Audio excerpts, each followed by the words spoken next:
Halo, selamat datang di video kami. Perkenalkan, kami dari jurusan Business Law B29 Binus University. Jadi, kami ingin presentasi dari hasil wawancara. Sebelumnya kami ingin mengucapkan terima kasih kepada seluruh pihak, baik di depan maupun di belakang layar yang telah berkontribusi pada pembuatan video hasil analisis kami. Terutama untuk Pak Van Hoos selaku pengampu mata kuliah Empirical Legal Science. Sebelumnya perkenalan, kami dari kelompok 6, saya Rinaldo Wijaya. Saya Perto Justin. Saya Timothy. Saya Davin. Saya Sebastian Tantra. Berikut hasil pembahasan analisis kami. Pertama-tama kami telah mendapatkan izin dari narasumber untuk melakukan wawancara. Selanjutnya kami mengerahasiakan identitas narasumber dengan inisial S. Oke, sebelum saya jelasin soal analisis isu hukumnya, ada beberapa tokoh penting yang akan sering disebut dalam kasus ini. Yang pertama itu ada seorang pembela umum, narasumbernya kebetulan menjadi pembela umum. Nah, narasumber ini adalah seseorang yang bekerja di lembaga konsultasi dan bantuan hukum. Dan yang kedua adalah korban. Korban adalah seorang staf keamanan kampus yang menjadi korban penganiayaan oleh masyarakat secara hakim sendiri. Nah, peristiwa ini dimulai ketika korban selaku staf keamanan mengalami kekerasan, yaitu penganiayaan oleh masyarakat di sekitar lingkungan kampusnya. Selanjutnya, penganiayaan ini terjadi akibat tuduhan pencurian terhadap korban tanpa disertai bukti yang kuat. Hal tersebut mendorong narasumber sebagai pembela umum untuk menekan masyarakat agar dapat memberikan bukti yang jelas dan kuat.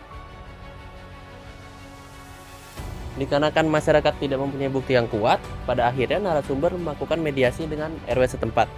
Akhirnya masalah tersebut diselesaikan dengan proses mediasi di mana korban ternyata tidak terbukti bersalah, sehingga korban menerima uang kompensasi untuk biaya pengobatan serta uang tambahan sebagai permintaan maaf dari masyarakat. Jika kita melihat tindakan yang dilakukan oleh warga setempat, hal itu tentu melanggar ketentuan-ketentuan yang ada. Misalnya, pada Undang-Undang 351 pada KUHP, di situ mengatur mengenai tindakan penganiayaan. Terus juga pada Undang-Undang 170 KUHP, di situ juga mengatur mengenai kekerasan yang dilakukan oleh banyak orang.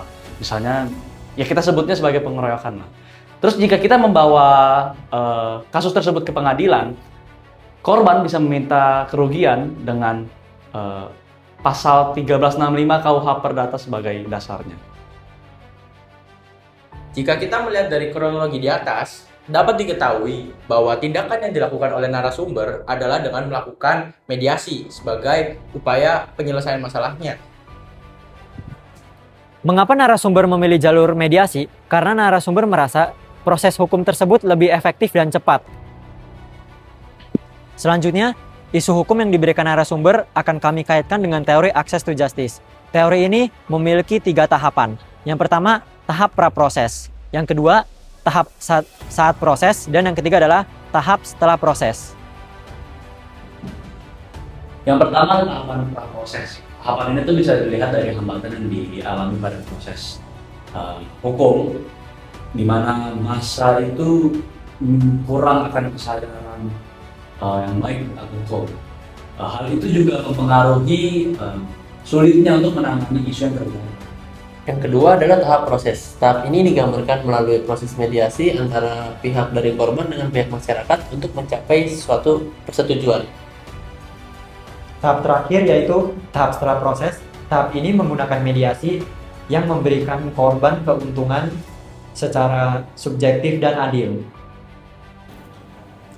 Berdasarkan hasil analisis kami menyimpulkan bahwa kesadaran hukum yang baik berperan penting dalam menjaga ketertiban di dalam masyarakat.